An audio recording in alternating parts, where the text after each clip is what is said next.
Hello hello beautiful people. গোলাপ ফুল পেলে আপনারা কী করেন আমি জানি না, বাট আমি যদি কারোর থেকে গোলাপ ফুল পাই, আমি এটা পুরাটুকুই স্কিন কেয়ারে কাজে লাগাই ফেলি। চলেন সেটাই দেখাই আজকের ভিডিওতে।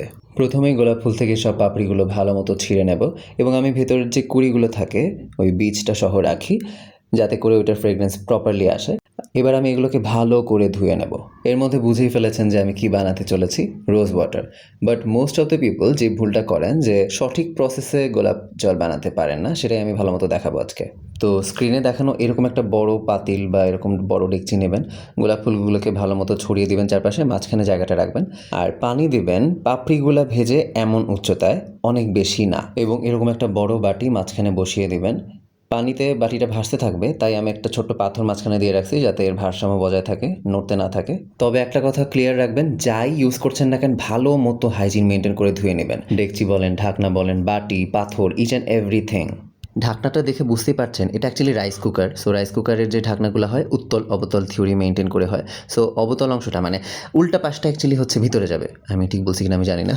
তো একদম লো আছে এটা হতে থাকবে, মানে জালটা, এবং আস্তে আস্তে যখন এই যে উতলাবে বা বলক উঠবে, তখন উপরে বরফ অথবা ঠান্ডা পানি এরকম দিয়ে দিবেন। তো এতে আপনি একদম অ্যাকচুয়াল অ্যামাউন্ট অফ রোজ ওয়াটারটা পাবেন, মানে কোনোটার বাষ্প হয়ে বেরিয়ে যাবে না, এবং বাষ্প হওয়া পানিটা ওই বাটির মধ্যে আস্তে আস্তে পড়ছে। দেখতে পাচ্ছেন আমি বারবার বরফ ঢেলে ঢেলে দিচ্ছি। আরও বেশি রোজ ওয়াটার পাওয়ার জন্য আমি চুলা থেকে নামিয়ে এটা সারাদিন ওভাবেই রেখে দিয়েছি, ঢাকনা আর তুলিনি, যাতে ওটার ভিতরে যা বাষ্প ছিল এবং রস ছিল এক বিন্দুও বাদ না যায়। আচ্ছা, ভেতরের এই লাল পানিটা মোটেও রোজ ওয়াটার না, সবাই এটাকে ভুল ভাবেন। রোজ ওয়াটারটা অ্যাকচুয়ালি ভেতরেরই বাষ্পের পানিটা। লাল পানিটাও আমি ফেলে দিব না, ওটাও আমি একটা কন্টেনারে রাখবো ফ্রিজে। যখন আমি কোনো ফেস প্যাক ইউজ করবো তখন পানির বদলে ওই পানিটা ইউজ করব।